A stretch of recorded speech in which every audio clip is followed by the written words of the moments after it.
Hello ladies and gentlemen, and welcome to yet another episode of Kingdom Come Deliverance. This is the third episode, and today we will discuss graphics and all the bugs and the things that Warhorse Studios did not manage to fix somehow before they released the game. And fortunately for everyone involved, we have mods these days. So we're going to look at a few mods this episode. It will be a bit longer, but definitely worth your while.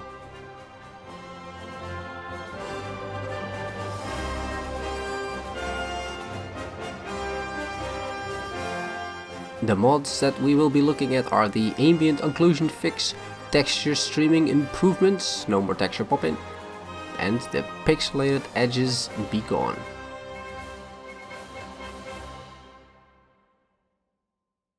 Ladies and gentlemen, what you see over here normally is me running through Rattay, which is one of the Kingdom Come's Deliverance main cities. And if you look closely, you can see a lot of textures popping in. Or Are you serious? people without heads. I mean, these guards just don't have heads. Or like half of their other equipment is simply not loaded. You know, hey, there's their head. Also here, in the background, like, these textures are completely bland, right? They're just not even there. Half of the house is missing. And that is kind of an issue.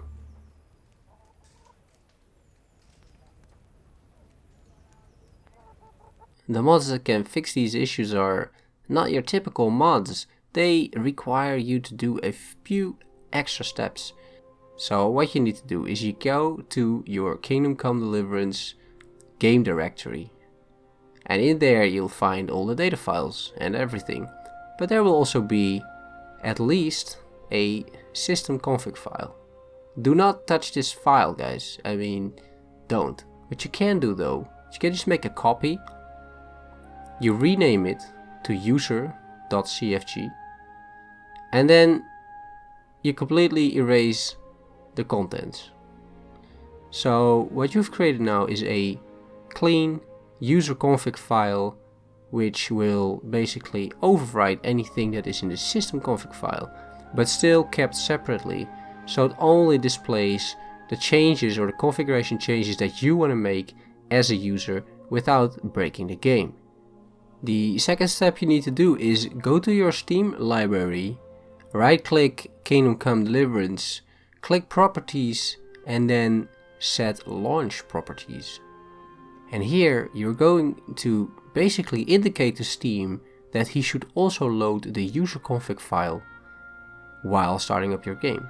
So you're going to type +exec spacebar user.cfg, which basically tells Steam that, hey, if you start up the game, also start up my user.config file. Step 3 is going back to your user.cfg file in the Kingdom Come Deliverance. And here I suggest you do a little bit of maintenance, so you at least know what changes are for which mod, instead of just copy pasting in all the options. So here I'm saying these are going to be the changes for the Ambient Occlusion mod. The next thing you're going to do is go to the Nexus, go to the mod, and you're going to download one of two files. Comparison shots will show up later, guys. You're gonna see what this is going to look like. But for now, the inside of whatever you download is a zip file, right? If you open the zip file, you'll find another user.config file. You can just copy the contents of this user file into the user.config file of your game, right? The one that is in the Kingdom Come Deliverance data folder. After you've done, don't forget to save, right? And once you save these files, your mod is basically installed.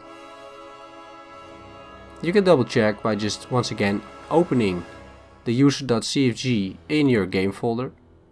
But as you can see, The values are there, and now the mod is simply installed. Removal is obviously just as easy, you just remove this, right? And then save it and the mod is uninstalled.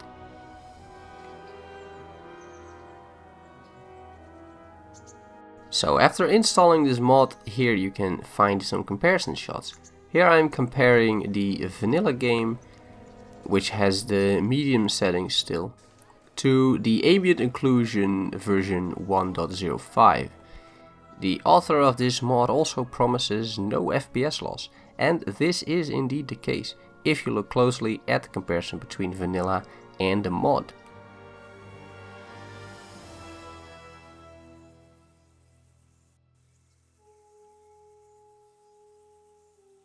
The main difference between 1.05 and 1.06 is that the 1.05 is a little bit darker, so that is one of the things you can see. And the 1.06 is basically just as bright as vanilla, but has more ambient occlusion and the whole game looks a little bit sharper. And I really hope that is visible in these comparison shots. It's definitely visible in your game, and also if you go to the mod page you can see a good overview there, because the mod author has put up a bunch of pictures as well to indicate what the differences are.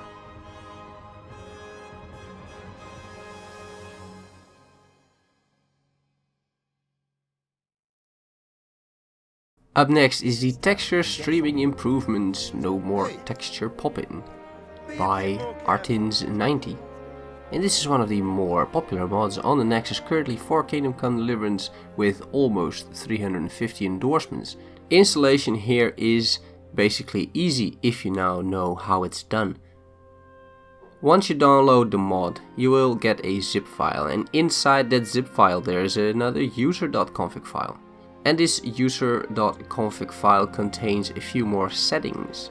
You need to copy these settings and put them into your game user.config file in the Kingdom Come Deliverance game directory. Once again, I recommend you make a comment in your user.config file just to make things a little bit easier. You know which settings belong to which mod, and also make uninstallation very quick and fast.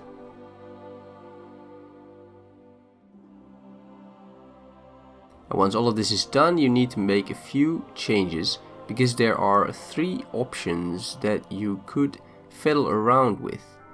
The first one is the sys budget system, which is the amount of internal memory, like gigabytes RAM, that you want to allocate to the game. So I have 16 in total, I'm gonna allocate 11,000. And the other 2 options below there are the gigabyte RAMs of your video card or of your graphics card, your GPU. You need to set those accordingly to get the best results. So I have a 1060, GTX 1060 with 6 gigabytes of RAM, so I am filling in 6144 as a value there. So once all of this is done, just save the config file and your mod is installed. As we jump back into the game and keep walking through Rete, you can see this mod in action, and it is definitely visible that the texture popping has been at least greatly reduced. The popping is not going to be fixed entirely unless you probably have like a really good machine. You can completely crank up all these settings, but it is definitely looking much better. And there's no people walking around without heads anymore. So the way this mod works is that it actually allows your game to store temporarily some of these textures. While the vanilla game basically instantly removes the textures from the memory, this mod allows your PC to store some of the textures, hence making it much easier to render all the stuff, and the popping therefore will be greatly reduced. I'm sure you can see why this is such a popular mod, because even though there is a little bit of impact, it is a relatively minor drop in frame rate, and the way you can enjoy this game and be immersed in it is so much better if you're not suffering from all these textures popping in all the time. The last mod is the Pixelated Edges Be Gone, created by me, not me, but the mod author named himself me, very funny. There are a few config files that you can choose from, and for me personally I had to pick the high config, otherwise this simply wouldn't really work.